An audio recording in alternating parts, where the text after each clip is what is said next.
que Deus fecha, ninguém abre, mas a que Ele abre também ninguém fecha. Mas tem algumas que o próprio Deus abre e o próprio Deus fecha.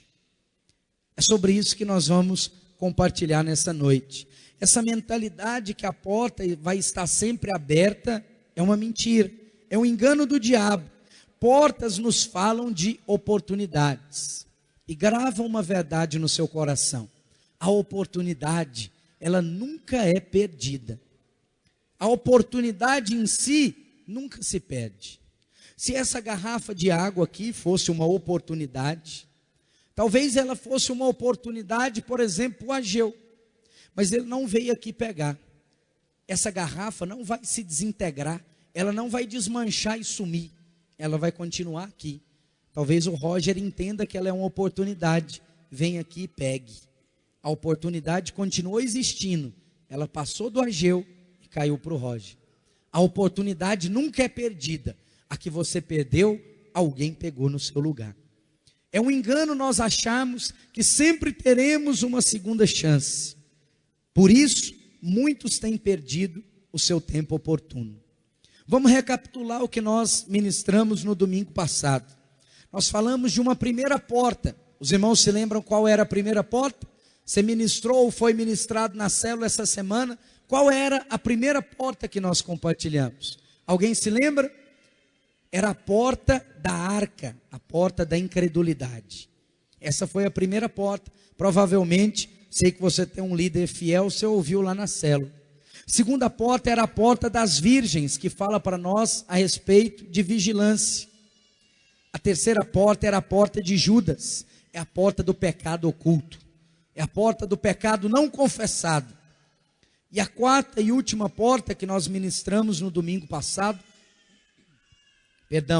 é a porta do ministério. Fala da história de Saul. Saul também não teve outra chance. Saul, o Senhor, na verdade, foi dando e dando oportunidades, mas chegou um dia, as pessoas falam que a paciência de Deus não acaba, né? Mas parece que com Saul acabou. Saul teve um dia que o Senhor falou: chega, agora já chega. Aí você foi longe demais, você perdeu o temor. Você fez função de sacerdote, você não entendeu que você é rei. O sacerdote é o meu representante. Qual é o problema de Saul? Saul passou por cima de Deus. O problema de Saul é o mesmo de Satanás. Satanás não teve outra oportunidade.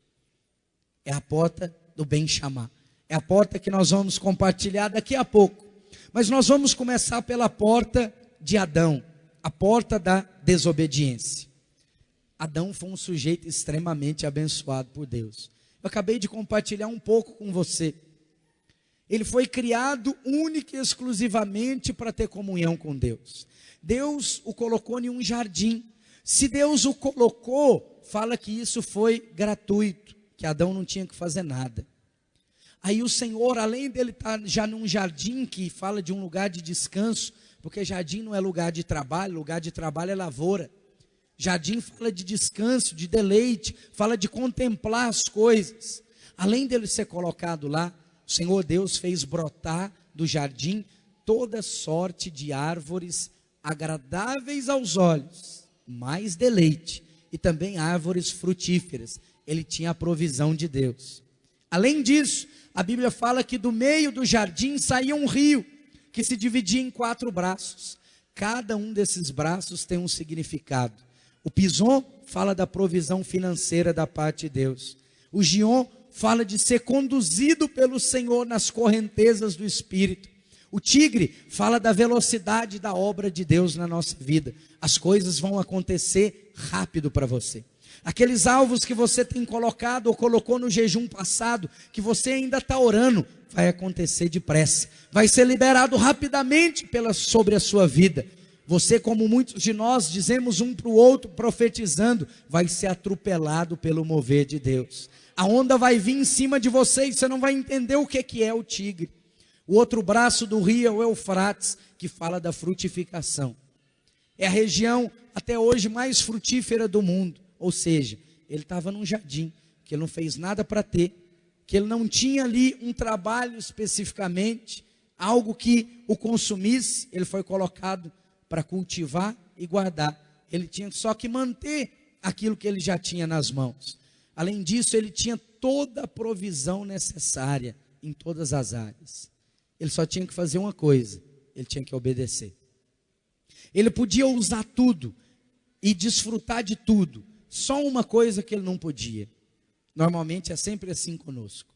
Basta você falar uma coisa que uma pessoa não pode, que é aquilo que ela vai querer. Nós trabalhamos com jovens e normalmente é assim. Nós já até aconselhamos os pais. Às vezes está em um relacionamento que o pai não quer. E às vezes a tendência do pai é já proibir de uma vez. Eu falo, calma, proíbe nada não, ora. Você não vai convencer o seu filho através de um decreto. Você não vai convencê-lo proibindo. Se você proibir, você jogou um no colo do outro. Basta você proibir, que aí sim eles vão entrar para esse relacionamento, às vezes só para contrariar, às vezes só para mostrar que não estão sujeitos a essas regras. E aí, com Adão foi a mesma coisa. Aí ele quis logo daquele fruto, daquela árvore que ele não podia. O problema é que o Senhor requer de nós apenas uma coisa, fala na palavra de Deus: que nós sejamos encontrados fiéis.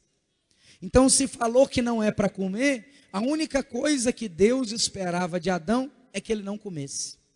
Talvez se ele não estivesse cultivando o jardim bem, ou se ele não estivesse guardando o jardim bem, eu tenho certeza, Deus não o expulsaria do jardim. Mas ele tinha um mandamento só para obedecer. E um mandamento só, ele desobedeceu. Às vezes nós achamos que coisas têm que ser muito gritantes para serem representativas para Deus. Ou às vezes recebemos um tipo de direção da parte de Deus através do nosso líder, e achamos que aquilo não é bem dessa maneira. Porque, na verdade, esse irmão, acho que ele está sendo precipitado. Na minha opinião, eu acho, eu penso, eu avaliando melhor, todos esses são sintomas de Adão, todas essas são falas de Adão, provavelmente o que Eva usou com Adão e conduziu Adão também para o pecado. Grava uma coisa: a obediência te mantém no propósito de Deus, mas a obediência fecha a porta sobre a sua vida. Uma célula, por exemplo, é uma oportunidade. Uma igreja é uma oportunidade. Um trabalho, uma vaga de trabalho é uma oportunidade. Mas às vezes as coisas vêm na nossa mão prontas, como veio o jardim na mão de Adão. E aí nós, muitas vezes, desprezamos. Muitas vezes fazemos como foi Esaú. Deus ofereceu para ele um banquete. Ele poderia ser da linhagem celestial, da linhagem real. Ele teria acesso ao rei e aos banquetes reais. Ele teria tudo em abundância. Mas o que ele fez? Ele trocou tudo aquilo por uma marmitinha preparada pelo irmão. Foi assim. Jacó preparou uma marmitinha para ele e ele abandonou todo o banquete. E a porta foi fechada sobre ele. Aquela porta não voltou mais, ela não se abriu mais. Por quê, pastor? Porque o próprio Deus fechou a porta. E a Bíblia diz que a porta que Deus fecha, ninguém abre. A porta que Ele abre também, ninguém fecha. Não tem como. A desobediência fecha portas sobre a nossa vida. Todos nós temos um jardim também, para cultivar e para guardar. Qual que é o seu jardim? Talvez o seu jardim, nessa noite, ou nesse tempo, seja o CTL, seja o Cursão, e está igualzinho o Éden para você. Está prontinho, já está feito, já começou a funcionar. Deus já te pôs lá. Você não precisa de fazer praticamente nada. Você precisa cultivar e guardar, que o Senhor falou com Adão. Você precisa matricular e frequentar. É o que Deus fala com você. É a mesma coisa. Você precisa de muito pouco, mas eu vou te falar um grande engano que prende você. Talvez você já fez a conta, porque o diabo usa estratégias muito bem montadas, e ele espiritualiza as mentiras para nós ficarmos presos nas fortalezas dele. Muito provavelmente, você já deve ter feito as contas, talvez chegou à conclusão: eu não consigo pagar as mensalidades. Pastor, eu até tenho o dinheiro da inscrição, mas eu sou muito sério com as coisas que eu faço. Eu não vou me matricular para depois não pagar mensalidade. Eu sou sério com as coisas e eu conservo o meu testemunho. Sabe, isso é uma grande mentira do diabo para você. A obra de Deus, ela é feita pela fé. Você só tem que pisar na água e crer.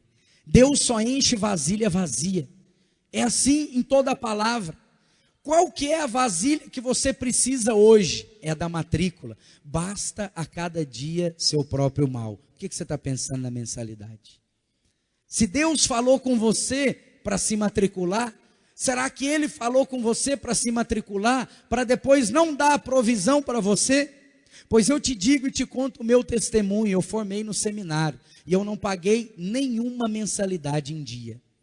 Eu paguei todas elas atrasadas.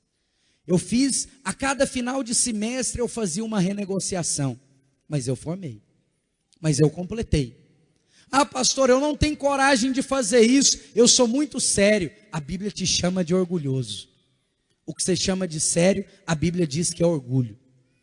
Você precisa ser mais quebrantado, você precisa aproveitar a oportunidade. Deus já te deu a provisão que você precisa para agora. Por que você está preocupando lá para frente? Por que você está preocupando para o adiante? Ah, pastor, eu vou orar para saber se é da vontade de Deus. A vontade de Deus é que todo homem seja salvo e chegue ao pleno conhecimento da verdade. Está escrito, não precisa de você orar. Aonde você aprende verdades? Na escola. Você aprende verdades espirituais na escola de ministérios. É lá que você vai aprender verdades espirituais. Então Deus está falando com você hoje. Só que talvez você está esperando Ele falar assim: eis que te digo, faça a sua matrícula. Pois então eu já falei para você, sendo usado por Deus, faça a sua matrícula. Só que aí às vezes, em nome da prudência, você não ouve essa voz. Quem não ouve uma voz, está então desobedecendo. E a porta no final dessa reunião pode fechar para você. Ah, pastor, mas abre de novo. Abre a todo semestre. É verdade, a porta abre. Mas quem me garante que você pode entrar por ela no próximo semestre? Ah, pastor, por que não? Por que não? Nós fizemos esse retiro de avivamento propositalmente no dia que fez, um ano da morte do Steve. Sabe que naquele dia nós levantamos normalmente. Nós tomamos café, conversamos. E ninguém naquele dia programou o horário dele morrer. Ninguém estava programando isso. Na verdade, quando nós descemos para aquele lago, nós tínhamos programado de depois daquele momento fazer uma outra coisa. E nós iríamos jantar e já tínhamos até programado o que nós iríamos fazer. Mas eu e o obreiro Amós subimos e ele morreu naquelas águas, aos 25 anos de idade. A porta para ele fechou. Ele não teve a opção de jantar naquela noite. Quem pode dizer até quando uma porta pode ficar aberta na nossa vida? Até quando você vai ter a oportunidade da escola, da vaga do trabalho, enfim, de qualquer oportunidade que Deus está colocando para você? Eu não sei, mas Adão tinha um chamado, e o chamado dele era de cultivar e guardar aquele jardim. Mas essa porta se fechou sobre a vida dele quando ele resolveu desobedecer. E fechou mesmo, fechou com guarda na porta. Abra sua Bíblia lá em Gênesis capítulo 3 e verso 23. Deus fechou a porta. Era impossível dele entrar novamente.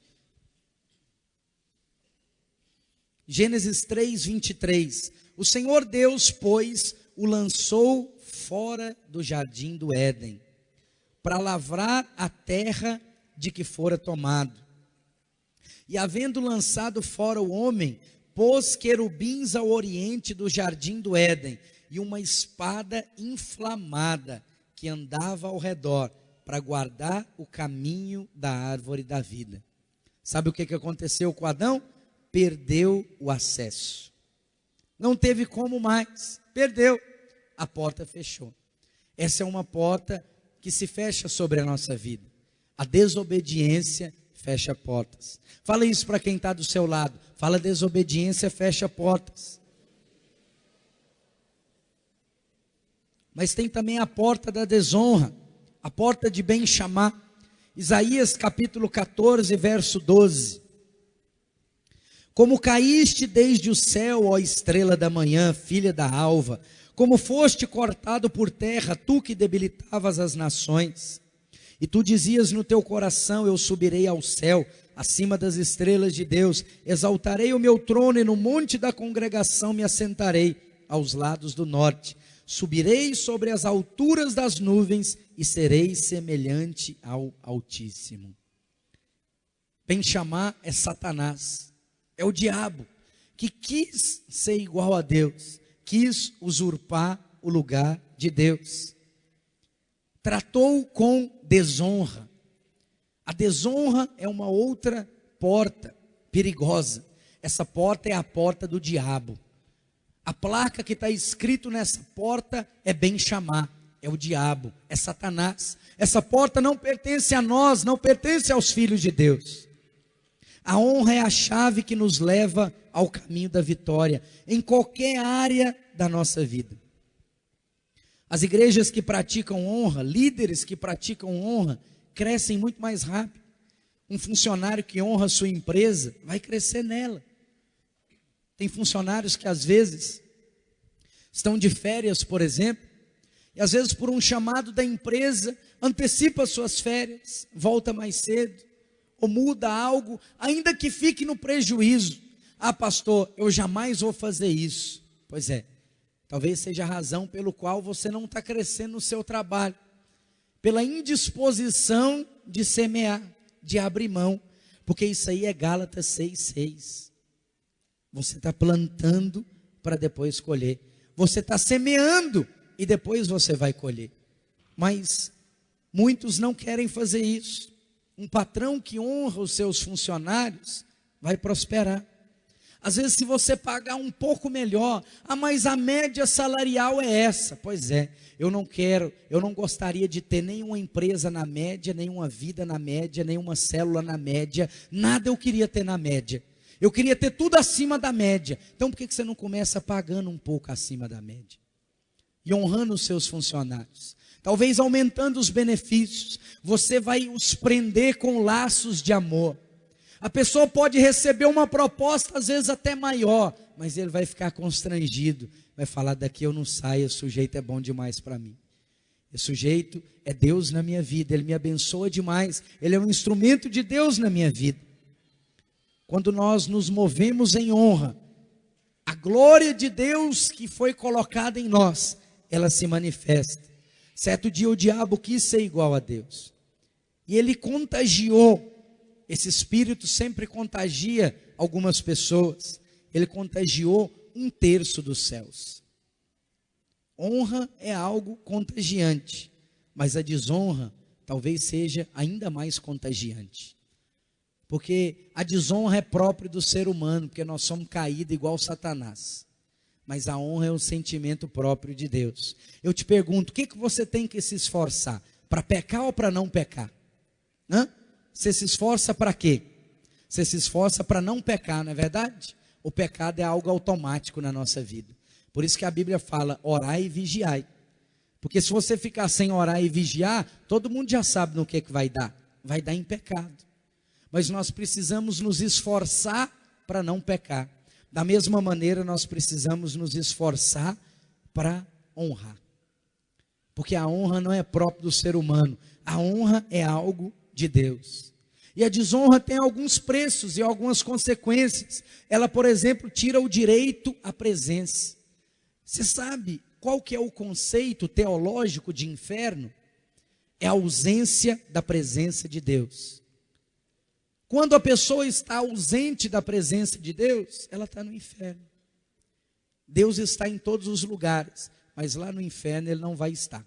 É por isso que lá é o inferno, porque lá não existe a presença de Deus, não está em contato com a presença de Deus. A desonra, ela fecha a porta da presença sobre a sua vida.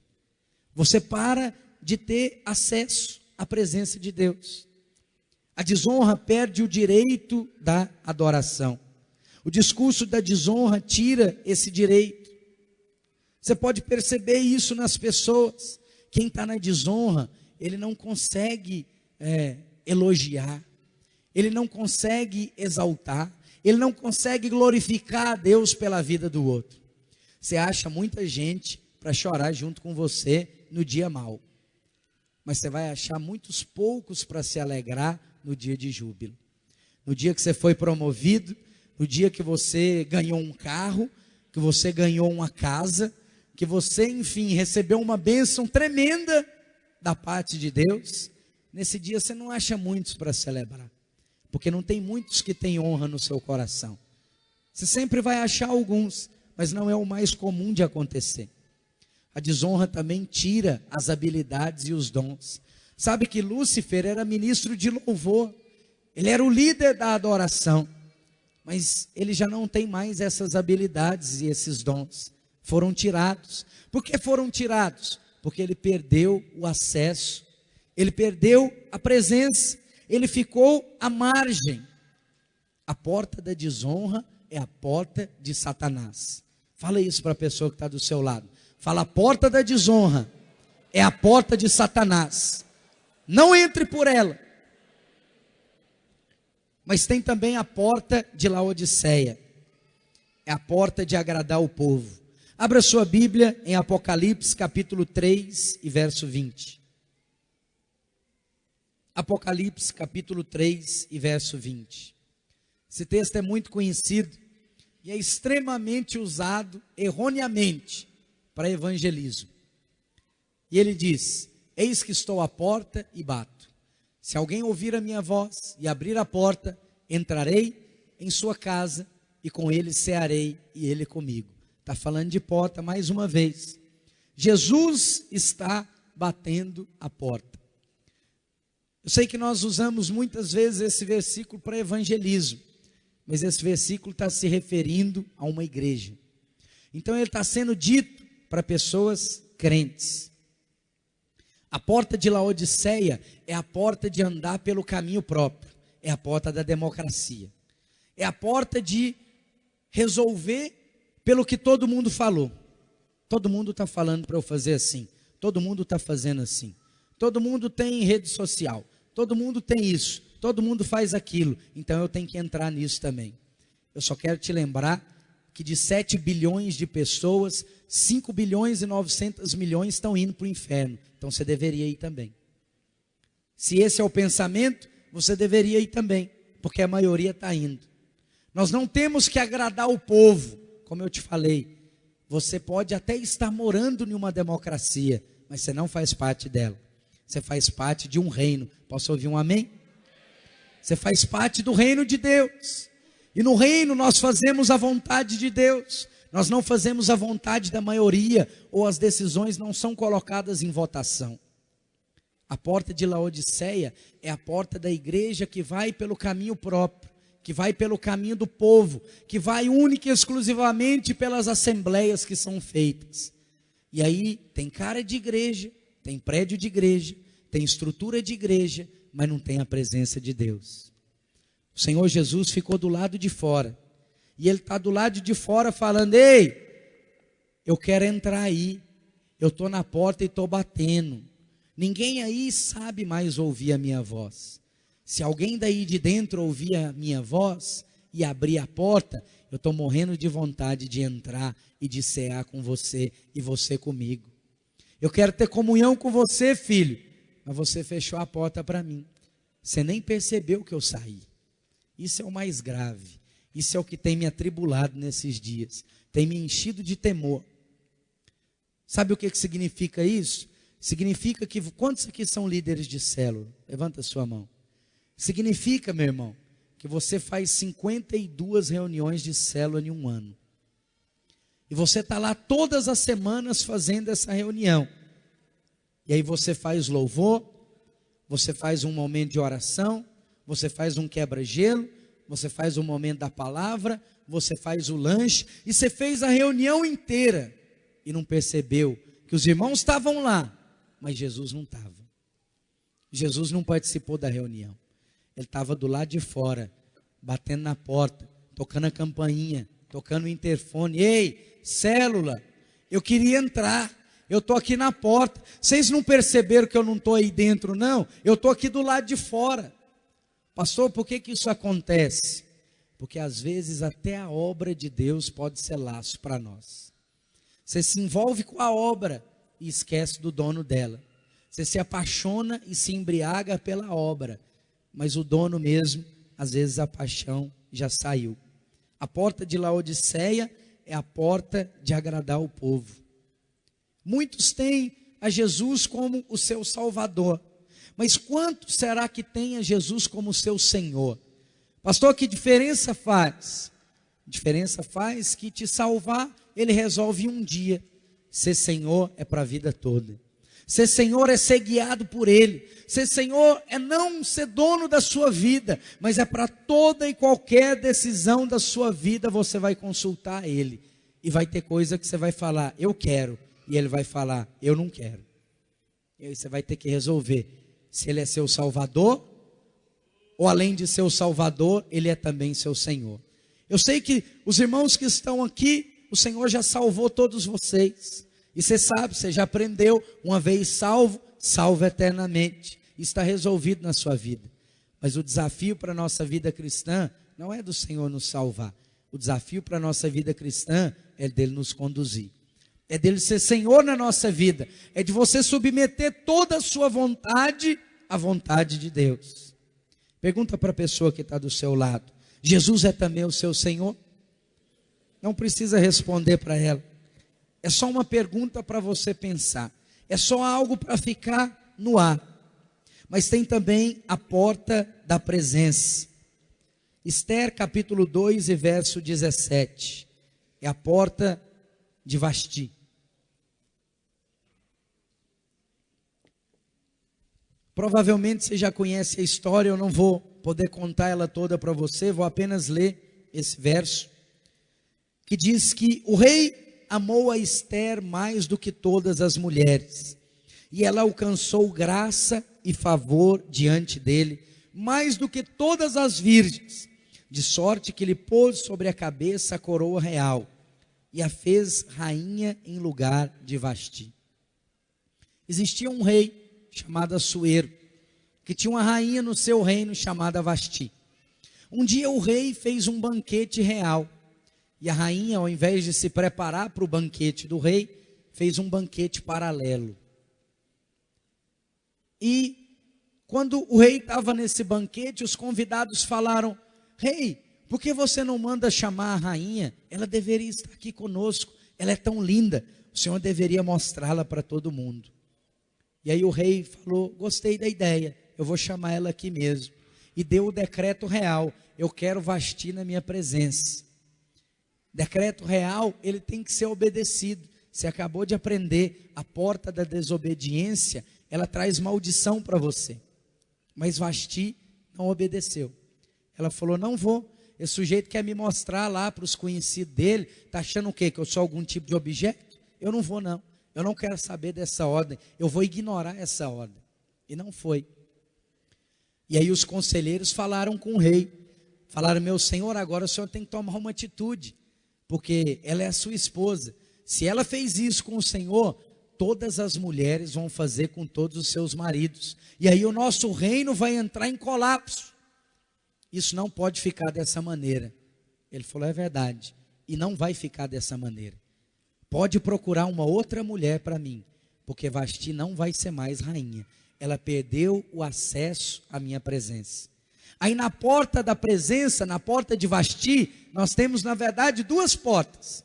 Fechou uma porta para Vasti e abriu uma porta para Esther, que não era absolutamente ninguém na história. Mas Esther fala daquele crente fiel, que está esperando uma oportunidade. Daquele crente que Deus acha. Já viu na palavra o Senhor falando assim: achei a Davi, homem segundo o meu coração. A porta de Saul também tem duas portas. Fechou a porta em cima de Saul, abriu a porta para Davi, que não tinha linhagem real, que não tinha instrução, que não tinha idade, que não tinha habilidade, que não tinha criação de rei, que não tinha nada, mas tinha o coração de rei. E é isso que importa para nós. Grava uma coisa na sua vida. Para Deus, não importa quão impressionante é o seu currículo, não vale nada diante de Deus. A sua ficha não importa, a sua origem não importa. Títulos e posições impressionam o homem, mas não impressionam a Deus. Deus se impressiona com o coração. E aí Deus achou o pastorzinho de ovelhas, ficava lá no meio do mato, largado, que nem o pai lembrava que existia, arrancando carrapicho de ovelha, ficava lá o dia inteiro, e ficava tanto tempo ocioso, que escreveu o livro de Salmos inteirinho para você cantar e meditar, e ficava adorando a Deus, ali o tempo inteiro. Mas quando Saul desobedeceu, quando Saul fechou a porta, o Senhor falou: já sei, eu conheço um que não tem as habilidades e o porte desse sujeito aí não, porque segundo a Bíblia, Saul tinha porte de rei, ele era alto, ele tinha presença, ele era bonito, e quando a Bíblia fala que um sujeito é bonito, olha, é porque é bonito mesmo. A Bíblia fala que quando Saul chegava, não tinha mais para ninguém, todo mundo só percebia a presença dele. Mas Davi, nem o pai percebeu que ele não estava. Nem o pai se deu conta no dia que Samuel foi ungí-lo, que ele não estava na casa. E Jessé, seus filhos já acabaram? Rapaz, tem mais um. Tem um baixinho, miudinho, ruivinho, que fica lá escondido no meio do mato. Mas você vai querer que chama ele para ser rei? Chama lá, traz aqui. E quando Davi põe o pé na soleira da porta, o coração de Samuel dispara e Deus fala: é esse. E Samuel não entende nada, porque já tinha passado os bonitões todos, os de porte avantajado, os lutadores, os guerreiros. E o próprio Samuel ficou extasiado. E Deus falou com ele: eu não vejo como o homem vê. Você vê a aparência, eu vejo o coração. Eu vejo o coração daquela pessoa. A porta fechou sobre Vasti, a porta da presença, mas ela ao mesmo tempo também abriu sobre a vida de Esther. Fala com o Senhor agora: Senhor, abre portas sobre a minha vida. Esse deve ser um clamor do seu coração. Nós não queremos que portas se fechem sobre nós, nós queremos que portas se abram. Mas na verdade existem algumas portas que elas têm mesmo que se fechar sobre a nossa vida. Tem mais porta para você. Tem a porta também da frutificação, é a porta de Mical. Mical era aquela mulher que tinha tudo para dar certo, para ser uma boa esposa, para ser uma boa mãe, para ser uma boa dona de casa, mas deu tudo errado. Mical é uma porta que fala muito profundo para nós, porque na verdade, no final das contas, qual que foi o erro de Mical? Isso me gerou grande temor. O erro de Mical é que quando Davi enfim conseguiu recuperar a Arca da Aliança, a Bíblia narra isso, ele volta com muita alegria, porque ele amava a presença de Deus. E você sabe, naquela época, a presença de Deus habitava naquela pequena arca. Quando ele consegue recuperar, ele volta extasiado. Várias pessoas já tinham morrido na tentativa de recuperar essa arca da mão dos filisteus. E ele consegue essa arca, ele volta extasiado. E ele então começa a dançar na presença de Deus, porque como nós cantamos aqui, onde o Espírito de Deus está, ali a liberdade. E ele dançava livremente: eu não quero saber, eu estou cheio do Espírito de Deus, eu tenho liberdade, é meu Pai, eu posso me achegar a Ele, eu posso ser extravagante na presença dEle. E Davi estava dessa maneira. Mical não o desrespeitou na frente dos outros. Mical não o agrediu. Mical não fez nada público. Mical só o desprezou no coração. É muito sutil. É muito fácil de acontecer conosco. Você pode muito bem ter um Davi sobre a sua vida. E de repente você vê alguma atitude dele. Seu líder é seu Davi. Você olha para ele, você não fala nada, você não comenta com ninguém, mas você olha aquilo e você pensa consigo mesmo: esse cara é ridículo, esse sujeito é imprestável, Eu não sei como que ele pode ser meu líder. Você desprezou com o coração. Talvez você nem pronunciou, mas você pensou. Ficou só para você. Ninguém sabe. Ei, ninguém sabia do que Mical fez. Tudo bem, depois ela falou uma palavra pesada para Davi. Mas peraí, estava só os dois. Dava para resolver, não dava não? Poderia resolver. Desrespeitei o rei? Não. Falei alguma coisa em uma reunião sua, no meio de um discurso seu? Qual que é o problema? Está só nós dois, nós somos marido e mulher. O problema não foi a palavra que ela falou para Davi. O problema foi o desprezo quando ela olhou pela janela. Primeiro que ela deveria estar lá embaixo para receber o marido. A alegria do marido deveria ser a alegria dela. Mas como eu te falei, no dia da sua alegria, tem muito poucos para alegrar com você. Mas no dia da sua tristeza, você acha muita gente para chorar. E aí ela lá do alto da janela não fez nada, Hugo. Só olhou e talvez fez aquele sinal, aquela fisionomia que muitos de nós fazemos. Pensou, ridículo. Deus viu aquilo e falou, não gostei. Tocou no meu ungido. E a Bíblia fala, ai daquele que tocar no ungido do Senhor. Ali naquele momento, acabou para Mical. Mas sabe o que é pior? Ela continuou sendo esposa de Davi, ela continuou no palácio, mas a Bíblia não fala que ela ficou estéril.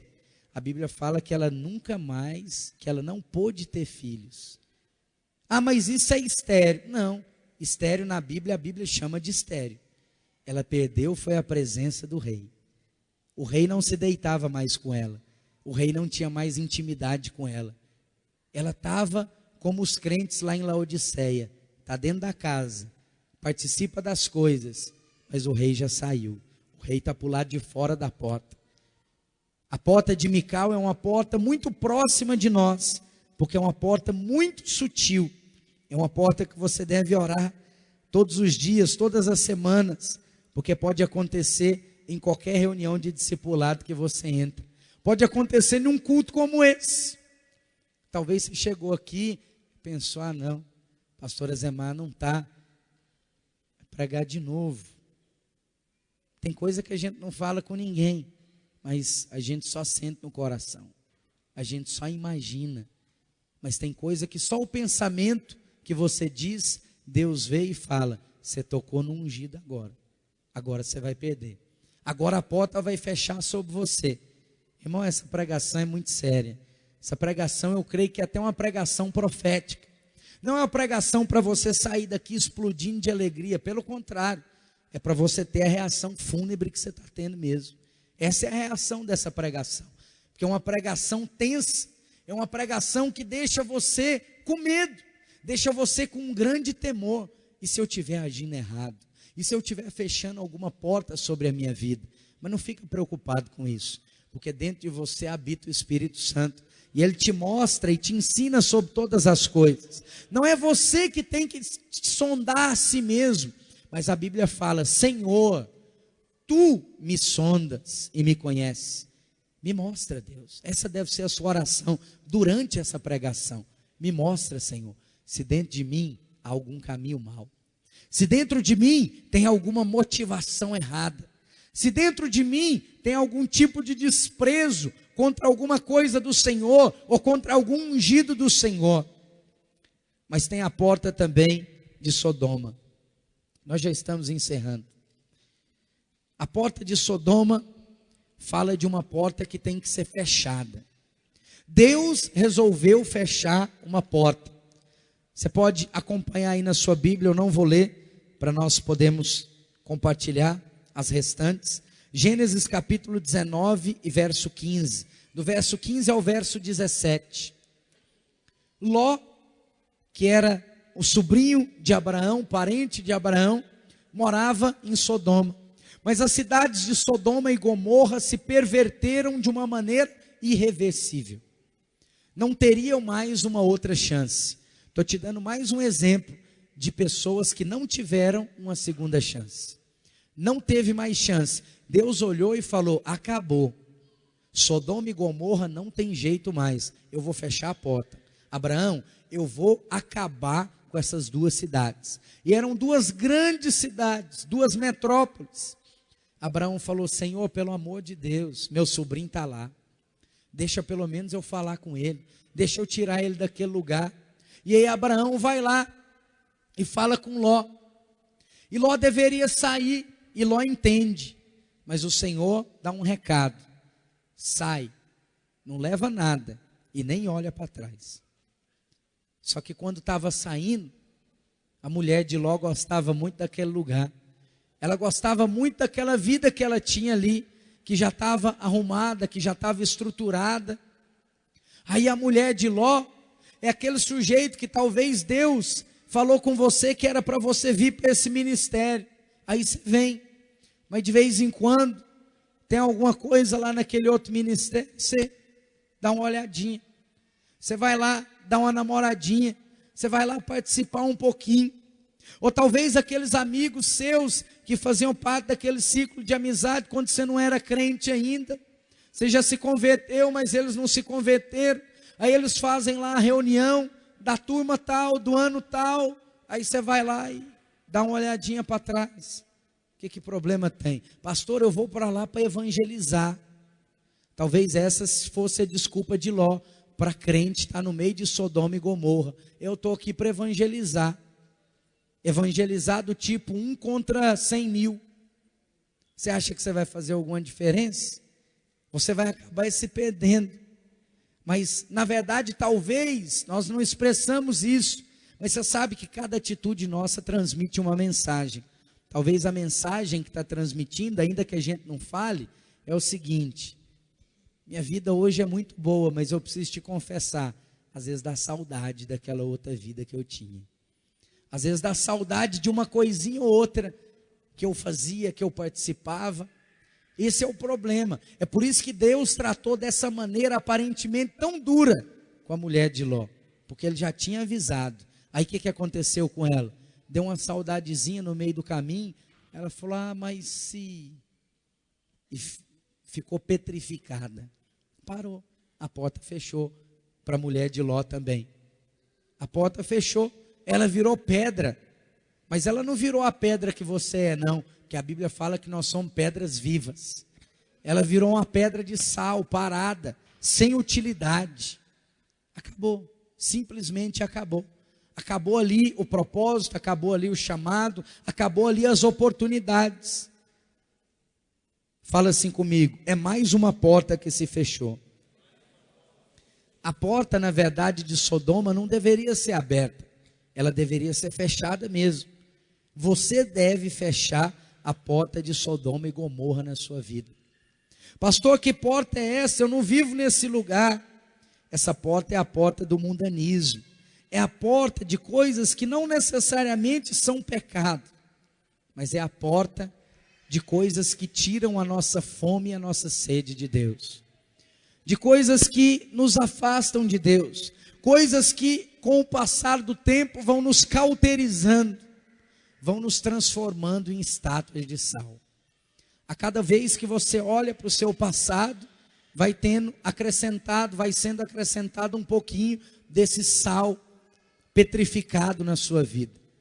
Nós estávamos lá no retiro e o Lucas ministrou uma palavra que me abençoou muito. Ele falou: o sujeito converte, tem 10 anos que ele é crente, e o testemunho dele até hoje é o mesmo.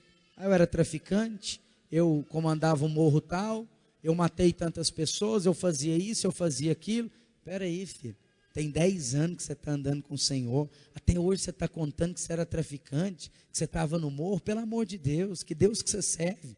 Você não tem nenhuma experiência com Deus? Cada vez que o sujeito sobe para dar um testemunho, ele dá uma olhadinha para trás, ele dá uma olhadinha para Sodoma, ele dá uma olhadinha para Gomorra. Sabe o que vai acontecer? Vai virar pedra, vai virar estátua, não vai fazer diferença para ninguém. Ora, vê se eu vou ficar falando do que eu era há não sei quantos anos atrás. Eu quero falar do que Deus tem me feito, do que Deus tem me tornado, da obra que Ele tem feito na minha vida. Nenhum dos irmãos aqui conhece o meu testemunho antes de converter, e nem vai conhecer, porque não tem nada que te interesse.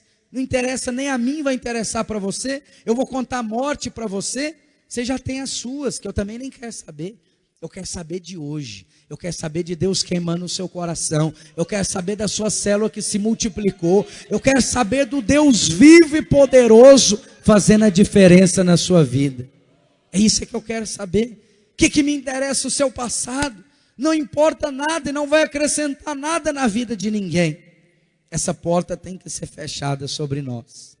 Mas tem também a porta de Barnabé. Os irmãos da equipe de louvor, pode subir aqui, por favor. Pode ficar de pé no seu lugar. A porta de Barnabé é a porta de participar de uma equipe ministerial. A porta de Barnabé é o seguinte: andavam um trio aí, abençoado, um quarteto abençoado, que tinha Paulo, tinha Silas, tinha Barnabé e tinha João Marcos. Mas em um dado momento, João Marcos, apartando desses, voltou para Jerusalém. Quando eles estavam em missão na Panfilha. O livro de Atos narra isso, você pode olhar aí no seu boletim, em Atos capítulo 15, do verso 36 ao 40. Estou te contando a história. Depois você pode aprofundar e acompanhar na sua casa. Voltar não é uma expressão boa na Bíblia. Se João Marcos tivesse permanecido no propósito de Deus, dentro da vontade de Deus, a Bíblia diria que, apartando-se deles, foi João Marcos impelido pelo Espírito para Jerusalém. Não é o que a Bíblia diz. A Bíblia diz que, apartando-se deles, voltou João Marcos para Jerusalém. A Bíblia fala que aquele que colocou a mão no arado não volta atrás. João Marcos acabou voltando. Aí em um dado momento Barnabé falou: olha, eu acho razoável nessa próxima missão nós levarmos João Marcos. E Paulo falou: de maneira nenhuma. Eu não vou levar aquele que lá atrás me abandonou. Eu não vou levar aquele que lá atrás saiu do propósito de Deus. Barnabé falou: nós temos que levar. E Paulo falou: nós não vamos levar. Só que aí começou a ter um atrito. E a Bíblia fala que teve um atrito tão grande que Barnabé e Paulo se separaram. Não dividiram, se separaram. Tem uma diferença. Separação, às vezes, tem que acontecer. E o próprio Deus promove. Divisão sempre é do diabo. Deus é um Deus de multiplicação. A operação matemática de Deus nunca é divisão, é sempre multiplicação. Mas aí nesse caso o atrito era tão grande, e a Bíblia diz: como andarão dois juntos se não há acordo? Não tinha acordo. Eu quero levar, eu não aceito levar. Então nós vamos cada um para um lado. Só que aqui acontece uma coisa. Barnabé pega e fala: João Marcos, vamos comigo. E Paulo fala: Silas, nós vamos para outro canto. Só que aqui acontece uma coisa. Alguém agiu errado aqui. Porque daqui em diante, nós estamos falando de Atos. Daqui em diante, Barnabé some da Bíblia. Desaparece. Não aparece mais em lugar nenhum, em livro nenhuma e referência nenhuma. Paulo escreve o resto da Bíblia. A diferença é essa. Alguém tomou uma decisão errada. E esse alguém foi Barnabé. Eu não sei se ele não consultou a Deus. Eu não sei se talvez ele era muito amigo de João Marcos. Ele não aceitou se separar de João Marcos. Eu não sei. Mas isso fala de muitas coisas para nós. Fala, por exemplo, de uma rede que vai se multiplicar. E alguém que pode falar: com ele eu não vou. Com ele eu não aceito. Eu vou para o fulano. Eu quero mudar para a rede do ciclano. Eu quero mudar para a empresa tal. Agora que trocou o diretor, agora que trocou o gerente, aqui eu não fico. Espera aí, você orou antes? Você pode estar saindo da equipe. Você pode estar apagando o seu nome da história. Você pode estar simplesmente saindo de cena por causa de uma atitude que você está agindo por conta própria. E tem também a porta de Moisés.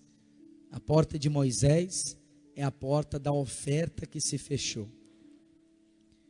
Sabe, nós temos uma porta de Moisés sobre a nossa vida nessa noite. Abraão, sobe aqui, por favor. Você tem uma oportunidade hoje nessa noite.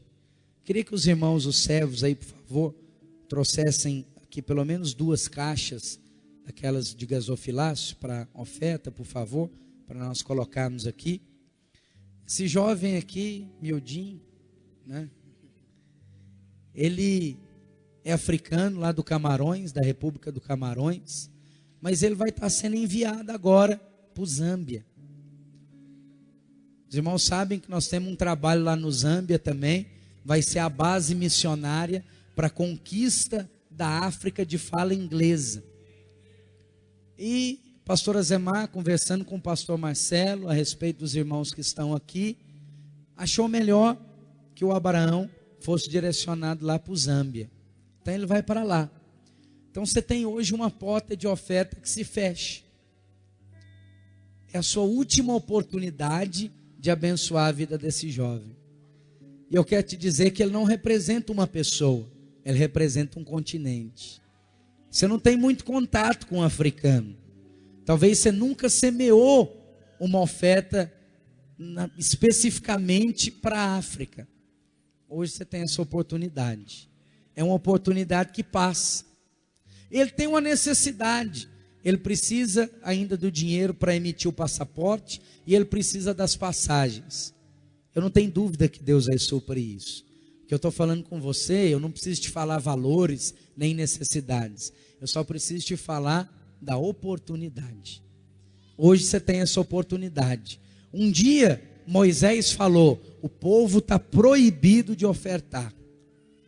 Você pode ter certeza, vai chegar um dia que talvez não tenha absolutamente nenhuma necessidade de nós fazermos como nós fazemos com você, apelo para cadeiras, apelo para um passaporte, para uma viagem, porque a igreja simplesmente vai lá e paga.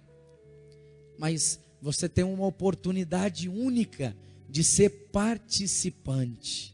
Isso aí chega um tempo que pode acabar. Todas as vezes que eu entro lá em Goiânia, lá no prédio da Videira do Bueno, está tudo muito bem arrumado, tá assim, não tem o que fazer, não tem o que fazer. Está tudo completamente pronto, lindo e maravilhoso. Eu me lembro que um dia eu ofertei tinta para pintar o piso, porque não tinha condição de pôr cerâmica. Hoje é porcelanato. Mas não tinha condição de pôr cerâmica. Então nós pintamos o contrapiso. Eu me lembro que eu tive a oportunidade de ofertar cadeiras e de montá-las, centenas delas, junto com alguns outros irmãos. Cadeiras que eram infinitamente piores do que essa que você se assenta. Muito mais fracas, que você encaixava e desencaixava da estrutura metálica e travava com uma trava de plástico por baixo. Quebravam o tempo inteiro. Mas eu tive a oportunidade de ofertar e tive a oportunidade de montar. Hoje eu não tenho oportunidade de fazer nada disso lá em Goiânia. Na verdade, ninguém tem. A porta dessas ofertas fechou. Não tem jeito mais. Quando a igreja precisa, ela simplesmente vai lá e compra. Mas hoje você tem a oportunidade de fazer uma oferta missionária para o continente africano e para esse aluno aqui, que é filho de pastor, que tem um chamado da parte de Deus, que você não sabe quem vai ser, você não sabe onde vai chegar. Mas tem uma coisa que eu aprendi: a oferta que sai do seu bolso nunca mais sai da sua vida. Ela é imputada como justiça na sua vida. E se você oferta algo para esse irmão, a partir do momento que você ofertou, você torna-se participante do ministério dele. Pastor, até quando? A vida toda. Acabou. Não tem jeito de voltar a isso. Não tem jeito dele negar isso. Você agora tem parte no ministério do Abraão. Seja o tamanho que ele for, tenha o alcance que ele tiver, você vai ter parte nesse ministério. Eu queria te chamar, não só a ofertar valores financeiros, mas eu queria te chamar a ofertar também a sua oração e a sua bênção. O Senhor fala: "Se tu uma bênção".